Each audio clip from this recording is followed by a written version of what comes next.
Welcome to the definitive guide to everything you need to know to be a successful media buyer with Facebook ads and more. From somebody that has managed agencies, run agencies, accidentally started agencies, built brands on in-house, been a vendor, spent well over hundreds of millions of dollars. And honestly, my students and clients have done billions in revenue. And I'm here to make sure that you understand the three most important things that you need to get good at in order to be truly elite when it comes to Facebook ads, and how to get started on your path to changing your entire life, because this is one of the easiest and most fun ways to provide a lot of value and get a really great paycheck. Let's go.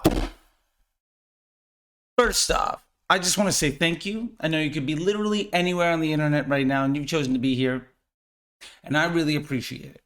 And I want to let you know that this time is not going to be one that you look back on like, where did it go?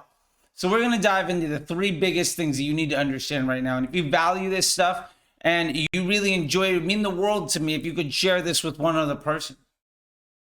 My history in this space, to get you a bit of background, is I've been a media buyer for nearly a decade. I have personally managed hundreds of millions of dollars in ad spend. I'm not saying I've had a team that managed a certain amount of money and then taken credit for it. No, I've literally hit that many zeros. I've had millions and millions of dollars of mistakes, and I've had the pleasure of being the upside of billions of revenue for my students and clients, not for me. I'm not a billionaire. But the point is, I've been there and I've done that. When I got started in Facebook, there was no attribution. We didn't have a pixel. There were no conversion campaigns, and CPMs were a couple of dollars. I remember when interest groups were made. I was there at the beginning of the lead gen ad unit and DPA and CBO and advanced matching and dynamic creative. And I'm here to show you the things that I've taught media buyers who are just starting out, whether I was a supervisor at an agency, the owner of an agency, head of growth and operations at big 7, 8, and 9-figure businesses and other places, as well as my students and clients from around the world that have been in my Facebook groups, YouTube, and through my Facebook Ads MBA program and Disruptor School. And I felt like a lot of the time I talk about extraordinarily high level concepts. But I wanted to break this down to something that'd be way more actionable for those that are afraid and might get really bad advice from other folks that honestly don't know what they're talking about. So let's get started. By the way, if you want tips like this every week, go to newsletter.facebookdisruptor.com and sign up for the free newsletter every week. Let's get started. The most important thing as a media buyer, and there's a lot of differing opinions, but I'm going to go ahead and stake my claim as what is the most important thing. Honestly, know your job. And what I mean by that is, it is extraordinarily common where what is best for the client is not what's being asked for you. I can think of a very specific example, for instance, where our client was CBS Television, and I had a 7-figure daily budget. I did a really good job. Now, our objective was to reach about 75 to 80% of Americans, roughly 2.5 times over a 3-day period, to promote the launch of the Late Show with Stephen Colbert, Code Black, Supergirl, a lot of other shows during that launch. Schitt's Creek. Anyway, here's the problem. We were given a 7-figure daily budget. Let's say it was $1 million. Now, I went out of my way to figure out how can I do that job, 75 to 80% of Americans, roughly 2.5 times over that period. And what I ended up doing was actually wildly over-delivering.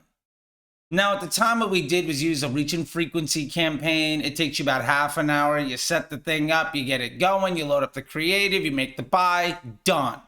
20% commission, that's a $200,000 payday for the ad agency.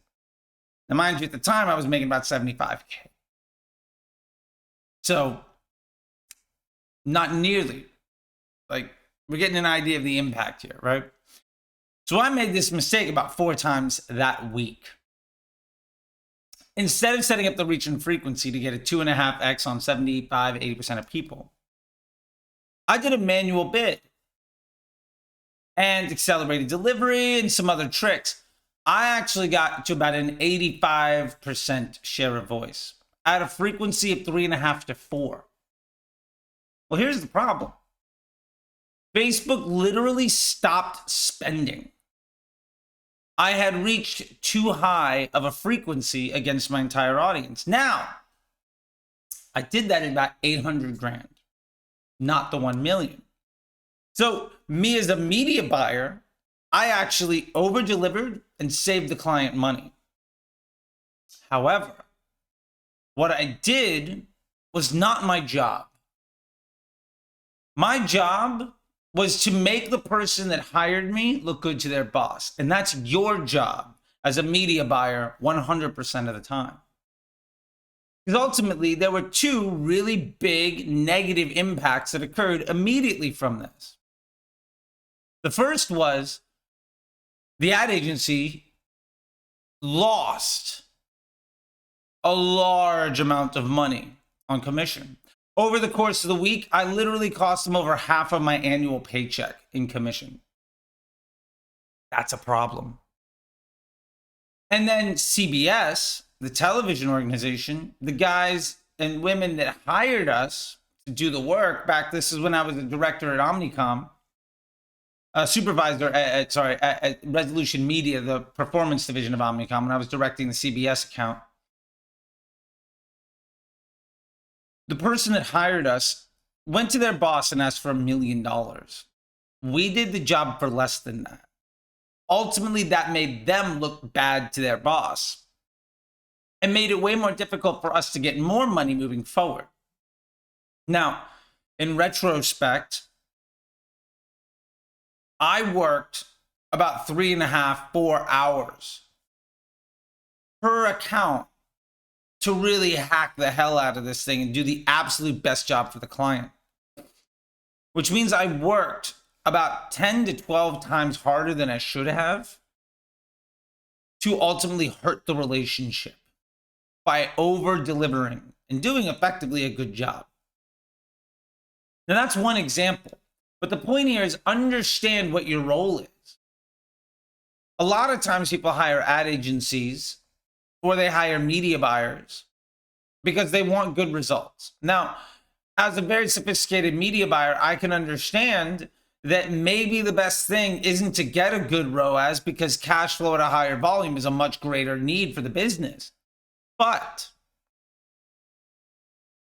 if the person that hired you needs to look good to their boss and they promised a certain outcome because they might not necessarily understand what it is that you do, when you do a really good job, but it doesn't deliver on what you are hired for, that is a tremendous detriment. So the point here is, while we talk a lot about don't use retargeting and don't worry about ROAS and interest groups are trash and all of these other things, at a very macro level, none of those things are arguable. They are objective facts for the success of business. However, there are a lot of people whose entire success has always come as a media buyer at an ad agency or for clients. Now, these people have never seen the other side of that conversation, or maybe they have, but they've always been hired to deliver ROAS or whatever it happened to be. So while we might intellectually know those are objectively terrible things to care about and are absolute liabilities to the business growth, where we sit in the business doesn't allow us to have the impact to make those better macroeconomic business decisions. So we have to work really hard at making sure that our boss looks good to the person that they work for. Your job in any team is, one, to lift those around you. And that's what I always teach. One of the reasons that, yet another reason that interest groups are trash and why broad is excellent is because When you drive a greater number of higher quality individuals that all look and feel the same, it makes landing page testing easier. It makes the emails teams work much easier. It makes LTV testing and bundles and upsells and AOV testing and everything else much easier because it's a way more simple ecosystem. However, if the dotted line where that contract was signed, above it says specific spend, specific ROAS from this platform, first off, I'm sorry that you have to work really hard to do ultimately a bad job for the client. But more importantly, it is not your place in that conversation to ultimately determine what those needs are. And when you see advice from ad agencies and from elite media buyers that don't actually run their own brands, haven't actually taken brands to market, and don't actually do things beyond the platform, 90% of their advice is how to make that role look as attractive as possible to the person that's hiring them. And there's a reason why there's a lot of churn in clients when it comes to ad agencies. And there's a reason why some clients have to go to ad agency after ad agency after ad agency. And it very rarely has to do with the work ethic of the media buyer. It almost always has to do with the lack of alignment between the person that hired you and the person that hired them and what those goals are. So ultimately, the number one most important thing is to, one, read the tea leaves and try to figure out what's going on. But more importantly, prioritize the very specific task at hand. Now, me personally, I was fired from a lot of jobs. I never worked at an agency for more than 9 months. I never worked at an in-house at a brand for more than 2 years. And during that time, I was accidentally starting random agencies and working for myself all the time. And we'll get to that in a minute. But one of the values that I gained from that was repeated exposure to many different strategies, repeated exposure to many different types of problem solving, and repeated exposure to many different sides of that equation, which is why when you see me say specific things that might be considered controversial, or maybe they could be considered counterintuitive or just contrarian, often it's because my experience shows me that the need of the media buyer very rarely is 100% aligned with the need of the brand. My focus is on building businesses and success to create jobs, stability, and confidence. The goal of a lot of media buyers working at agencies and a lot of agency owners is to look smart so that more people can hire them. But again, their objective with that client very rarely meets the business needs on a macroeconomic level. But as a media buyer, that is not your role. And I got fired left, right, and center a dozen times because I refused to accept that. Now, that worked out for me, but it was an extremely difficult path. So the first thing I really want to put on your roadmap here is know your job. Very specifically, how to get it done. And more importantly than that, how to do it in a way that makes the person that hired you look good to their boss. And then the real trick is figuring out how to do that work in less and less time with a more and more consistent outcome. When we say media buying is dead, it's because ultimately most of those moves have no impact on the profit and loss statement of the business. But as a media buyer, for you to prove your worth and to keep your job, those things are really important. The other side of this, though, that I do want to make you understand, you're rarely ever going to get promotions and pay raises as a media buyer. If you want to earn more money, you have to find a new job, working basically your boss's gig at the shop next door. And there's another thing we can do too, and we'll get to that in a second. The second most important thing for media buyers to really understand, if you want to come in day one and be as good as possible, potentially this could be the most important thing, but I'm going to put it as number 2, is learn Excel. Be wicked fast at spreadsheets. Data rules the day when it comes to decision making and processing. And when we talked about looking good to your boss and making the person that hired you look good to their boss, one of the easiest ways to do that is to make sure that all actionable insight is available in a click. When you get really good at Excel, you can make dashboards, you can make reporting documents, you can make whatever it is that you need to provide the answers to the questions that you haven't been asked yet. That takes time. But learn how to do pivot tables. Learn how to make that data analysis second nature. And more importantly than that, not only being able to do it quickly, but understand what data analysis is actually important and which one is kind of a waste of time. And there's another big mistake that I made a few times that I just want to tell you. When you are doing a pivot table, never blend averages. Never say, well, my cost per result is all of these numbers and then I put it in a pivot table, now it's this, because that's not actually the truth.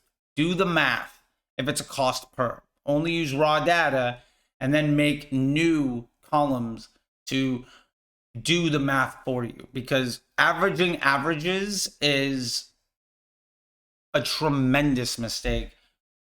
I've easily wasted a few $1 million learning that lesson.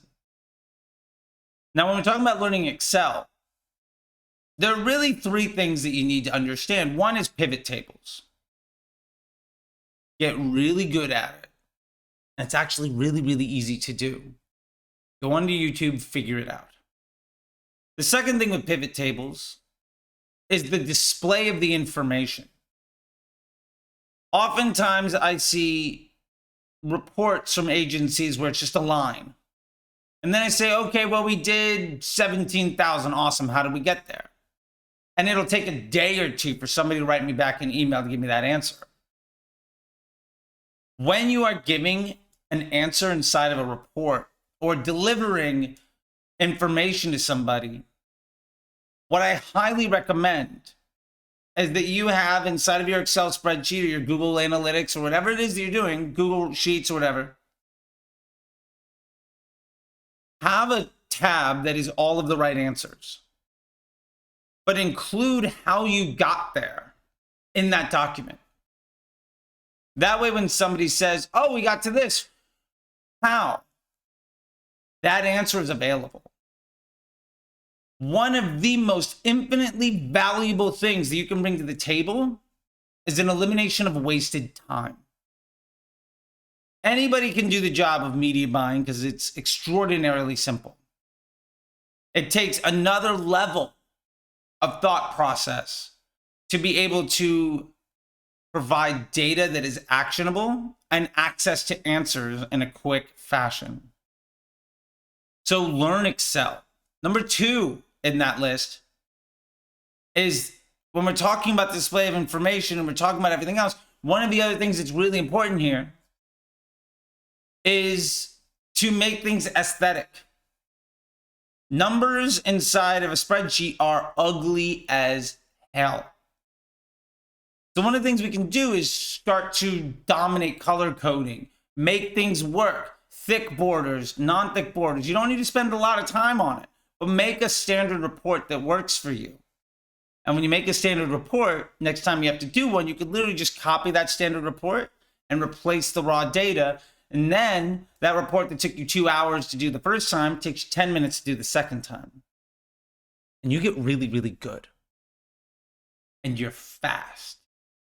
Speed to data is one of, if not the most important access to growth when it comes to data analysis, which is outside of creative direction, probably the most important skill that you can have as a media buyer. Some people are exceptional at creative. Some people are exceptional at data. If you're not one of those people, you're going to get passed by somebody who is. I personally favor the side of Excel because creative is great. And I think it's tremendously powerful. But if you can't tell me based on data why a decision needs to happen and where to move, then we're just working off of your opinion. And your opinion is great. And it's one of many. When it's data, it's not an opinion. It's a fact.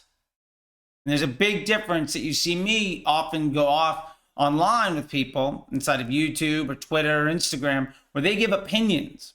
And they're not necessarily wrong. But the facts show the trend analysis to put their opinion into context. Data with context is infinitely more valuable. The last thing when it comes to learning Excel is a lesson I learned from one of my employees. Be the person that other people go to get answers when it comes to Excel. If somebody says, do you know how to do this? Raise your hand and say yes, and then figure it out. Because it's not just about figuring out Excel. When you are doing Excel or spreadsheets, Google Sheets, whatever to solve problems, you're also getting exposure to what problems need to be solved. One of the reasons that I know that most of the advice I see from experts and gurus and agencies that require you to work really hard to get a better platform result actually is a complete waste of time, is because they had to do all of the reports to measure the impact of everybody's work. When you're exposed to all of that information, because you're the one processing it, you're going to get to know what everybody does and why. It's basically the mailroom version of data at an ad agency. So when you understand how to do all of the equations and how to set up answers for everybody, you're going to meet more people, you're going to put in more reps, and ultimately you're going to understand what data is actually really important and which data doesn't mean anything. Because believe me, when you work really, really hard at putting together a report and you present it and nobody gives a shit over and over again, you're going to realize that that doesn't have any value. And when you see more and more people saying, this is how you hack that thing, you're going to understand who actually knows what they're talking about. The last thing here, you're just starting out as a media buyer, get a job, get a gig, get a paycheck, love it. Outside of that, get work. Freelance alongside of it. Absolutely. Undercharge, overdeliver, and stay busy. If you have more time on your calendar, you're charging too much. Charge $100 today and $200 tomorrow. I started out at $10 an hour, and now I don't do media buying for clients without equity. I took time, but what was $10 an hour became 15, became 20. What was $200 a month became $500. What was $2,000 a month became $2,500, became $3,000, $4,000, and $5,000. When you have your entire calendar full and you want to land new clients, charge that new person more money than your cheapest client. Then you can fire your cheapest client or ask them to match it. What you're doing is you're basically raising your value per contract of what you're worth. And this isn't just about income. It's about doing the reps and getting exposure. If you're both in-house and agency, if you are both running stuff for clients and also helping people build their business, if you're doing organic and paid, if you're doing Facebook and TikTok, if you're doing growth hacking and email, you're going to ultimately learn how all of the things come together. Now, you don't need to be an expert on all of it, but you can't be an expert in any of it until you understand the impact of the work that you do. One of the biggest reasons that I call a lot of people out on their efforts to make Facebook ROAS as big as possible, and why they say, well, we're going to go off of interest groups and lookalikes because they work better. Because I know, having run all of the other teams, having done all of the other work, having written all of the reports for everybody else, and having done enough reps in agency, at Facebook marketing partners, for vendors and in-house brands and clients, and helped people along the way below me reach greater success, which I literally spend hours every single day helping people solve problems and making them better, which gives me the reps on a daily basis for people around the world. That exposure will give you context to your results and to your thinking. And so when these people talk about, well, this is how you make Facebook look good, this is how you make Facebook look good, I know that that's actually terrible advice for the business owner. And there's context to these decisions. Now, maybe that agency owner knows their job and they're just trying to look good to the person that hired them. Maybe they know how to do Excel, but if they were really good at it, they'd be able to prove to that business owner why their objective might not actually be the best thing for them. And then they become infinitely valuable because you are having a conversation instead of a media buyer, as a marketing director, as a CMO, because you're able to now take data in and prove why 1.5x ROAS at $2,000 a day is way better than a 3x ROAS at $500 a day. Now, intellectually, we might know that, but how do you prove it with data? And how do you prove that this ROAS on Facebook is too high, or this interest group doesn't move anything on the profit and loss statement, so it's just a waste of time? That information is only ever going to come from doing the work. That exposure and confidence is only going to come from repeated failure, stress, and exposure to the reps. Do the work over and over again. And honestly, if you do that for a year or 2 years, it's extraordinarily unlikely that you won't be making as much or twice as much working for yourself as what any agency will pay you to do the job. The average media buyer in an agency right now is making between $45,000 and $60,000 a year. That's a really good living, probably getting benefits, etc. If you get 3 people to pay you $2,000, that's $70,000 a year. If you get 4, maybe you get a couple at 25 or 3, you're making $100,000. And at $100,000, you can buy your own damn insurance. So the point is, know your job, learn Excel, undercharge, overdeliver, and stay busy until you are your own boss. And work the reps. And there's no reason why anyone within a year can't be making 6-figure income. With that being said, YouTube thinks that you might like some of this stuff here. And go ahead and subscribe. Ring the bell, all of that stuff. Hit the announcements tab so you don't miss a single one of these things. And until next time, I'll see you on the internet. All right? Bye.